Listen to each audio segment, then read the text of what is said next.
this tutorial, I'll be showing you how to download and install Unity for use in future projects. First, you'll need to open a browser, Chrome, Firefox, Edge, whichever one you may choose. For this tutorial, I'll be using Edge. You'll want to search up Unity in your search bar or on Google. Then you want to click the link to unity.com. From here, you'll want to click Get Started. And then you want to go to Individual. And then I would use Personal. You can also use Student. Either way will be fine for this tutorial. From here, you'll want to click Returning Users. Scroll down and Accept. Download the Unity Hub. Click it and wait for it to install. Once it's done downloading, you'll want to open it up. Unity Hub Setup.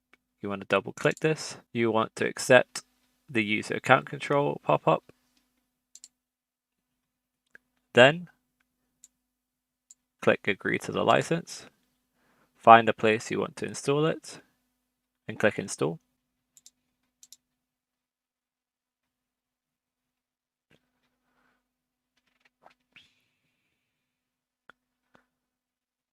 You want to hit Finish, and this will open up Unity Hub. Now from here, you want to hit Install, and you will need to create a Unity ID. Here you need to fill in your username, an email, which can be yours or you can ask your parent to fill it in, and a password. You then must need to agree to the Unity Terms of Service and Privacy Policy. Once you have created an account, you'll be prompted to select a template. Here you'll want to choose Empty3D and hit Continue. Now you will just have to wait for Unity to finish installing, and then you'll be prompted to launch Unity.